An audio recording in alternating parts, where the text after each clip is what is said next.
Meus amados irmãos, a paz do Senhor, classe Abraão, obreiros da casa do Senhor, nossa congregação em Alto Castro, pastor Alvani, tem sido uma bênção para nós, né? E nós estamos aqui, irmãos, para esse último devocional dessa semana, né? Nós estamos fazendo esse devocional com o intuito de nós termos um maior proveito das nossas lições, né? 40, 30 minutos é muito pouco, irmão. É muito pouco. Além da nossa leitura bíblica, que nós já fazemos como obreiro da casa do Senhor, né? Eu entendo que nós podemos também tentar tirar um melhor proveito das lições da Escola Bíblica Dominical. Porque é bênção para a nossa vida, é bênção para o nosso ministério, é bênção para a nossa casa, para a nossa família, quando nós compreendemos um pouco melhor a palavra de Deus, né? Eu tenho falado que o intuito é compartilhar o conhecimento. Eu desejo também aprender com os irmãos, por isso que eu fico pedindo para os irmãos postarem no grupo lá o que entenderam, o que pensam, para que a gente possa aprender uns com os outros, tá bom, querido? Espero que os irmãos estejam entendendo o propósito de eu fazer esses devocionais.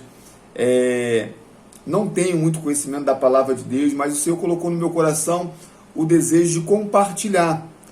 E compartilhando, eu acrescento o meu conhecimento, os irmãos acrescentam o conhecimento, e assim o nome de Deus é glorificado. Queridos, o devocional de hoje está na primeira carta de Paulo aos Coríntios, no capítulo 11, do 7 ao 12. Vou ler para os irmãos. Que diz assim: porque o homem não deve cobrir a cabeça, por ser ele a imagem e a glória de Deus, mas a mulher é a glória do homem. Porque o homem não foi feito da mulher, mas a mulher foi feita do homem. Porque também o homem não foi criado por causa da mulher, e sim a mulher por causa do homem. Portanto, por causa dos anjos, a mulher deve trazer um sinal de autoridade na cabeça. No Senhor, todavia, nem a mulher é independente do homem, nem o homem é independente da mulher.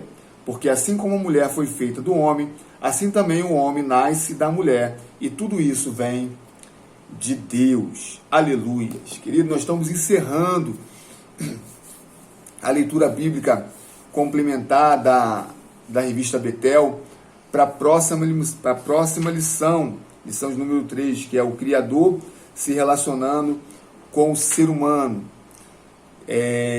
Essa lição tem me enriquecido bastante, me edificado bastante, espero que tenha sido bênção também para os irmãos. Na segunda-feira nós vimos no Salmo 8, né? Nós vimos que diante de tão majestosa criação, né, a extensão e a profundeza do mar, as montanhas, a imensidão dos céus, ainda assim Deus criou um homem tão frágil e decide se relacionar com o homem. E no Salmo 8 diz que das crianças que ainda amamentam, Deus suscita força, né? Nós vimos que Jesus usa esse texto dizendo que da boca das crianças vem o perfeito louvor, né? Então, Deus é a nossa força, é Ele que nos sustenta.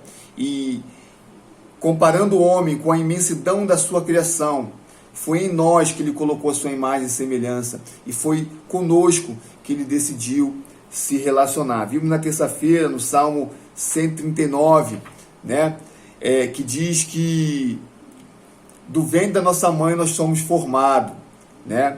E fala que Deus nos formou de um modo terrível e tão maravilhoso. Quando nós estamos no ventre, quando a criança está no ventre da sua mãe, ali também o Senhor tem o controle de todas as coisas. Esse salmo fala da onipresença e da onipotência de Deus, a capacidade de Deus de cuidar de toda a sua criação, até mesmo dentro do ventre da nossa mãe, quando nós somos gerados. Vimos na quarta-feira Eclesiastes 4, do 9 ao 12. É interessante que de tudo que Deus criou, Deus menciona a expressão é bom 7 vezes. E uma única vez ele diz não é bom. E essa expressão de não é bom foi quando ele percebe que o homem estava só. A sua obra de criação ainda não estava completa. E Deus traz ao homem uma varoa, uma mulher, né? E em Eclesiastes 4, do 9 ao 12, a palavra de Deus diz, melhor é serem dois do que um. Então, enquanto o homem estava sozinho, não era bom.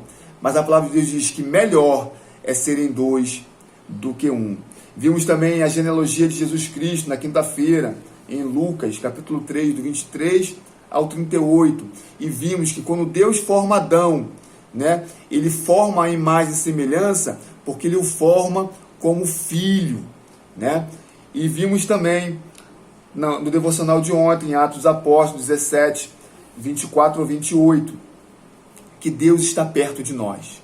Queridos, Deus está perto de nós. E essa semana, nessa lição, Ele está conclamando que a gente venha buscar Ele. Ele toma a iniciativa, mas Ele espera que a gente haja, a gente responda de maneira positiva ao seu chamado. Queridos, estamos encerrando, e nesse devocional de hoje, né, nós tratamos do véu da mulher, né? Vale lembrar que o véu, nesse tempo em que Paulo escreve essa carta em Corinto, era o símbolo da honradez e da submissão da mulher. É interessante que quando o evangelho de Cristo é pregado, ele traz liberdade ao homem. E naquela cultura onde a mulher é subjugada, oprimida, ela encontra essa liberdade nas boas novas de Jesus Cristo. E por encontrar a liberdade, elas passaram a retirar o véu. E não perceberam que o véu as diferenciava do homem pela sua honradez e pela sua submissão. Então, a advertência, a exortação que o apóstolo Paulo diz aqui é que a mulher estava perdendo o seu símbolo de pureza, de dignidade, de honradez, quando ela tirava o véu em meio à igreja. E estava também provocando escândalo. Então perceba, querido, o que o apóstolo Paulo está orientando aqui é que o homem não é maior do que a mulher, bem como a mulher também não é maior do que o homem. Nós já dissemos aqui em outros devocionais que Deus tira da costela, ou seja, tira do lado de Adão, né, a carne necessária, o osso necessário para produzir a mulher. Obviamente, Deus intentava que a mulher estivesse na posição de adjuntora, ao lado do homem, para ajudar o homem no seu governo, né? Ajudar o homem na corregência. Tem um ditado popular, né, que diz que por trás de um homem bem-sucedido tem uma mulher bem-sucedida. Não, queridos. Ao lado de um homem bem-sucedido tem uma mulher bem-sucedida. Deus colocou a mulher ao nosso lado para nos ajudar. Nós vemos na revista que o melhor consolo, o maior consolo que o homem vai receber é dentro do seu lar, porque Deus colocou uma pessoa para consolá-lo sentimentalmente. O homem tem necessidades que só a mulher pode suprir, e a mulher tem necessidades que só o homem pode suprir. É por isso que Deus colocou um ao lado do outro, né? É interessante que Deus traz os animais a Adão para que ele pudesse nomeá-los, e eu consigo conjecturar, imaginar, né, Adão, ao colocar o nome aos animais, ia percebendo que para cada varão, para cada animal macho, havia um correspondente. E quando ele olha para o seu lado, não havia ninguém. Eu consigo ver o semblante de tristeza de Adão. Talvez, ao perceber esse semblante, Deus faz ele cair num profundo sono e dá a Adão uma adjuntora. E quando ele vê aquela mulher, o semblante dele muda. O comentarista diz que é possível ver entre as escrituras o sorriso de Adão, mencionando: essa é osso dos meus ossos, carne da minha carne, portanto será chamada varoa. Então perceba, queridos, que o propósito dos escritos do apóstolo Paulo na primeira carta aos Coríntios, texto que nós lemos, é nos alertar que a mulher glorifica a Deus quando ela honra o seu marido. O homem glorifica a Deus quando ele ama a sua esposa.